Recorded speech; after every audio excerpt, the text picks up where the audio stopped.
സ്വർണം ഒരു 70-75,000 താഴാൻ പോകുന്നു കേട്ടോ. അതിന്റെ റീസൺ ആണ് പറയാൻ പോകുന്നത്. എന്റെ വേഷം തരം കണ്ടിട്ട് നിങ്ങൾ അതിൽ തള്ളി വിടണ്ട.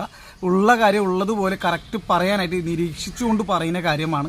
നിങ്ങൾക്കത് ആവശ്യമുണ്ടെങ്കിൽ മാത്രം എടുക്കുക. ഒരുപാട് വിവാഹങ്ങളൊക്കെ നടത്താനുള്ളവരൊക്കെ ഉണ്ടാവും, അവരിപ്പോൾ ബുക്ക് ചെയ്തിട്ടാൽ മതി, അല്ലാതെ സ്വർണം വാങ്ങരുത്. കാരണം വെച്ചാൽ ഇന്നൊരു 10 ദിവസം കൊണ്ട് തന്നെ ഈ 1 ലക്ഷത്തിലേക്ക് താഴുകയും 95,000 വരെ എത്താനും സാധ്യത ഉള്ള ഒരു കാര്യമാണ്. ഒരു 10-15 ദിവസം മാക്സിമം 90-ലേക്ക് എത്തും. അത് 90-ഉം ആ 1 ലക്ഷത്തിനിടയിലേക്ക് ഗോൾഡ് എത്തും.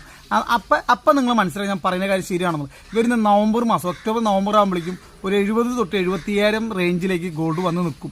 അതിന്റെ റീസൺ ഒരു കഴിഞ്ഞ ഒരു 1-1.5 മാസമായിട്ട് നിങ്ങൾ നോക്കിയാൽ നിങ്ങൾക്ക് മനസ്സിലാവും, നിരീക്ഷിച്ച് കഴിഞ്ഞാൽ. ഞാനത് കറക്റ്റ് കണക്ക് കൂട്ടിയിട്ടാണ് പറയാൻ പോകുന്നത്. അത് നിങ്ങൾ പറഞ്ഞാൽ മനസ്സിലാവുമെന്ന് എനിക്കറിയില്ല. ഞാൻ നിങ്ങൾക്ക് നല്ല രീതിയിൽ പറഞ്ഞുതരാം. ഇപ്പോൾ കഴിഞ്ഞ ഒരു മാസമായിട്ട് എങ്ങനെയായിരുന്നു? 1,16,000 അത് കഴിഞ്ഞ് വീണ്ടും 1,19,000 പോയി. വീണ്ടും എന്ത് ചെയ്തു? 1,12,000 വന്നു. വീണ്ടും 1,15,000 കടന്നു. വീണ്ടും എന്ത് ചെയ്തു? 1,80,000 വന്നു. വീണ്ടും 1,10,000 കടന്നു. ഇപ്പോൾ 1,80,000 നിന്ന് 1,50,000 വന്നു. ഇനി വീണ്ടും ചിലപ്പോൾ 1,03,000 വരെ വന്നിട്ട് വീണ്ടും 1,06,000 എത്തും. അത് 1 ലക്ഷത്തിലേക്കും പിന്നെ വീണ്ടും കൂടുകയും അങ്ങനെ ഒരു 8,000 രൂപ കുറയ്ക്കുമ്പോൾ 4,000 രൂപ കൂട്ടും. വീണ്ടും ഒരു 8,000 കുറയ്ക്കും, വീണ്ടും ഒരു 4,000 കൂട്ടും. അങ്ങനെ കൂട്ടി കുറച്ച് വരുമ്പോൾ 4,000 വലുത്, 8,000 വലുത്. 4,000 കൂട്ടി 8,000 കുറയ്ക്കുമ്പോൾ എന്തായി? പ്ലസ് 4,000 കുറഞ്ഞു അല്ലേ? അങ്ങനെ വരുന്ന സമയത്ത് നിങ്ങൾക്ക് ഏറെക്കുറെ ഇത് പറഞ്ഞ പോലെ ഈ സിറ്റുവേഷനിലേക്ക് എത്തും. അപ്പോൾ ഗോൾഡ് വിൽക്കാനൊക്കെ ഉണ്ടെങ്കിൽ ഇപ്പോൾ വിറ്റോളൂ, അതിൽ യാതൊരു നഷ്ടമില്ല. ഇല്ലെങ്കിൽ പിന്നീട് ഒരുപാട് കാലം കാത്തിരിക്കേണ്ടി വരും ഗോൾഡ് വില കൂടാനായിട്ട്. ഇല്ലെങ്കിൽ കല്യാണം വിവാഹങ്ങളൊക്കെ നടത്താനുള്ളവർ ബുക്ക് ചെയ്തിട്ടുള്ളൂ.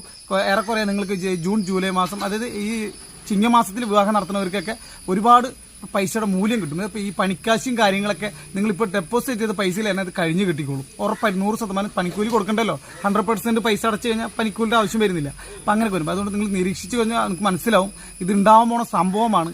നിങ്ങളത് മുതലാക്കുക, നിങ്ങളത് യൂസ് ചെയ്യുക. അത് ഞാൻ നിരീക്ഷിച്ച എൻ്റെ കാഴ്ചപ്പാടിലൂടെ കണ്ട വിഷയങ്ങളാണ്. അത് നിങ്ങൾക്കത് ഉപയോഗിക്കാൻ സാധിക്കുന്നവർ ഉപയോഗിച്ചോളൂ, പറഞ്ഞിട്ടുണ്ട്. ഞാൻ വീണ്ടും ആവർത്തിച്ച് പറയണേ, എൻ്റെ വേഷമോ എൻ്റെ കളറോ വെച്ച് നിങ്ങൾ വിലയിരുത്തരുത്. നിങ്ങൾക്ക് ഗുണമുണ്ടാവുന്ന കാര്യമാണ്. നിങ്ങളുടെ സുഹൃത്തുക്കൾ ആരെങ്കിലും ഉണ്ടെങ്കിൽ, വിവാഹം നടത്താനായിട്ടുള്ള സമയത്ത് ആരെങ്കിലും ഉണ്ടെങ്കിൽ, ഗോൾഡ് വിൽക്കാനുണ്ടെങ്കിൽ എൻ്റെ ഈ വീഡിയോ ഒന്ന് ഷെയർ ചെയ്ത് കൊടുത്ത് അവർക്കെങ്കിലും ഉപകാരപ്പെടുമെന്ന് വിചാരിക്കുന്നു. അതുകൊണ്ട് മാത്രം ഇട്ടതാണ്, അല്ലാതെ 10 ലൈക്കിന് വേണ്ടി മാത്രം ചെയ്തതല്ല ഈ വീഡിയോ. ഒരുപാട് ജനങ്ങൾക്ക് ഉപകാരപ്പെടാൻ വേണ്ടിയിട്ടുള്ള കാര്യമാണ് പറഞ്ഞിരിക്കുന്നത്. എല്ലാവരോടും നന്ദി, നമസ്കാരം. ഇഷ്ടപ്പെട്ടാൽ എൻ്റെ ചാനൽ സബ്സ്ക്രൈബ് ചെയ്യുക, ലൈക്ക് ചെയ്യുക, കമൻറ്റ് ചെയ്യുക, 10 പേർക്ക് ഷെയർ ചെയ്ത് കൊടുത്താൽ അത് വളരെ എനിക്ക് ഉപകാരമാവും. എനിക്ക് അത്രേ പറയാനുള്ളൂ.